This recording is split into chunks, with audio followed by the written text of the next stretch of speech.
Okay, let's try to sum all this up, what we just learned.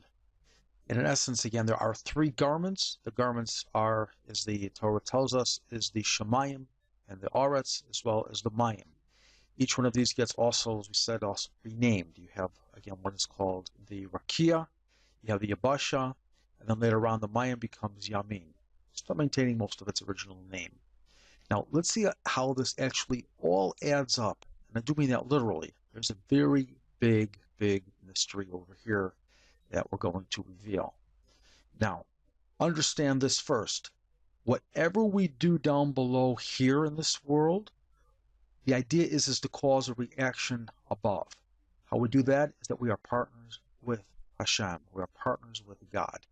Keeping this in mind, it's very important to know that what we do again down here causes the reaction above, which then causes the reaction to come back to us, reciprocation back down here below. And again, this is why God made us partners. He wants us to happen. He gave us signs so we can achieve what we need to do. And His benevolence then is poured upon us. We feel the love, we love Him, and everything's wonderful. This is how it's supposed to be, and this is how it will be in the very near future. We definitely hope so. We can experience that soon. So then moving right along. If we take a look at the gematrias of the words, Rakia, as we said before, equals the Shemayim, Yabasha is Haaretz. But now let's understand this. Everything is better when it's mixed with water, just like a recipe here on this planet Earth. In the simple way, you mix food together, you add water, bake it, and you got something great. Same thing over here. If we mix the Yabasha, we add the Yabasha with water, with Mayim, we're going to get something incredible. Let me explain. Yabasha gematria is 317. Now, if we add Mayim, which is 90, we get 317 plus 90. This is 407. Okay, doesn't mean anything to you now, but it's going to. Now, the purpose of this, as we mentioned before, is for us to choose Tov. We need to do what's right in this world and choose that which God wants us to do. Not because, again, we are forced to do it, but to use our free will in order to achieve this goal. Then we are like God, knowing good from evil, Tov V'Ra, and choosing Tov. That is our mission. It's always been our mission.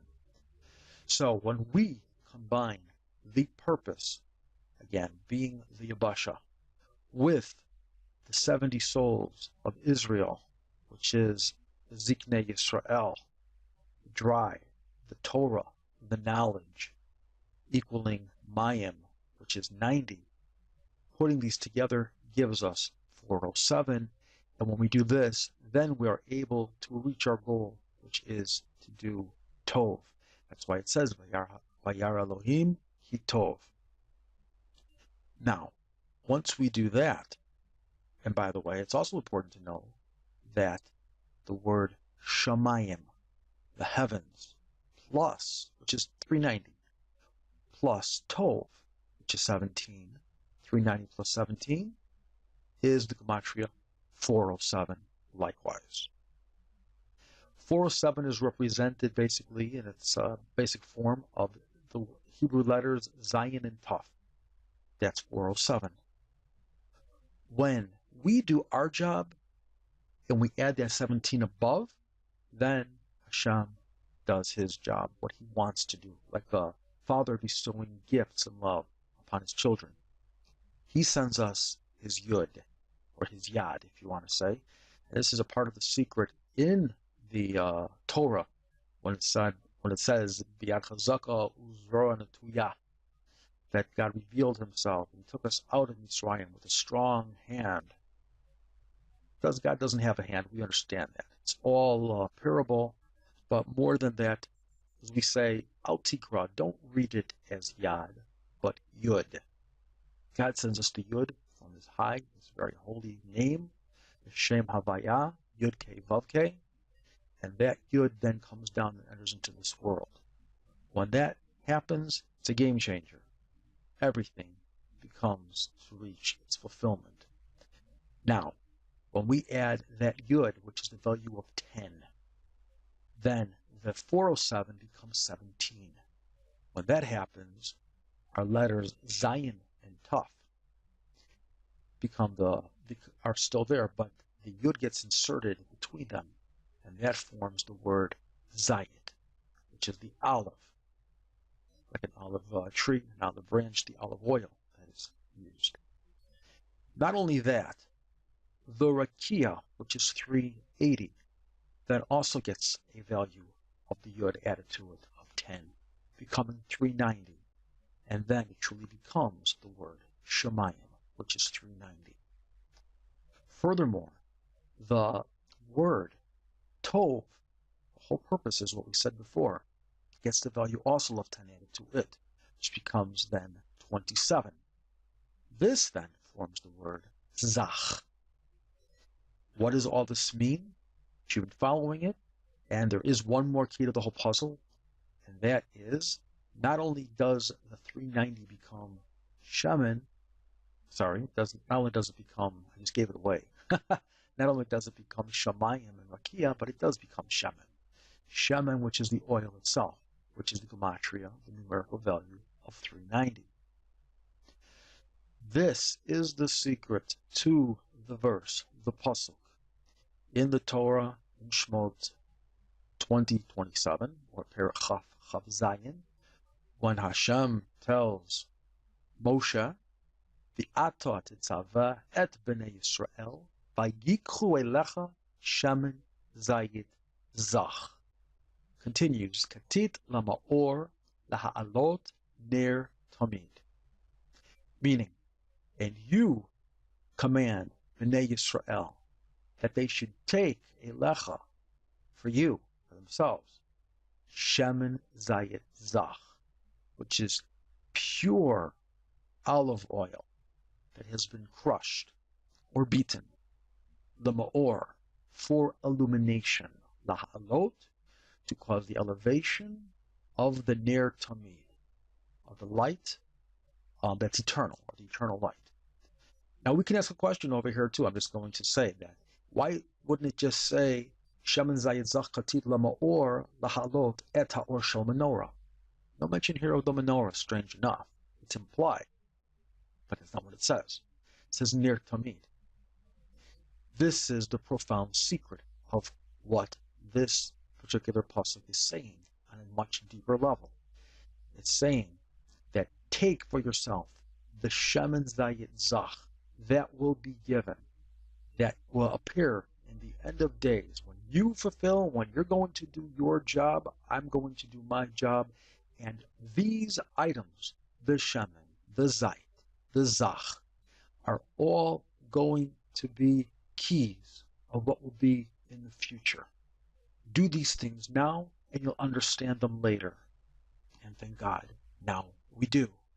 And katit lama'or, the word katit is, our Meforshim say very clearly, and I believe also Rashi says that, is broken up into two different words. It can be, or two different values. The first part, which is the kaf and the taf, and then you have the yud and the taf. So the last part, yud taf, is the value of the gematria of 410. This is a allusion, or gives a hint to the Beit HaMikdash, the first one, which stood for 410 years, and the Kaf and the Taf, gematria 420, is a allusion or a hint to the second Beit HaMikdash, which stood in this world for 420 years. As we know that at the time that they stood, we had the menorah, we had the light burning in the Beit HaMikdash, in our holy temple in Yerushalayim, Jerusalem. We also know what happened to us and how we were crushed and we were beaten, and how it's been this way throughout all the time. This is what the word katit means.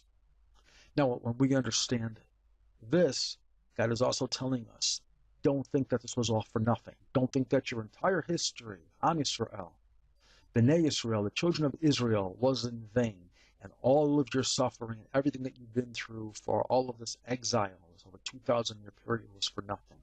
No, the end goal will be reached, and may it be very soon in our days, that eventually all this was for the purpose, somehow, in order to wake you up, in order to teach you, in order for you to know, to humble yourself, to acknowledge God in this world, God in our life, and to fulfill the Torah, the mitzvot, the commandments of God.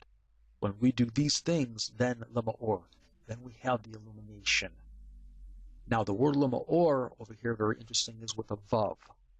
If you compare this with the word lema'or in Parshat Truma, you'll see there is no vav over there. Why isn't there a vav over there?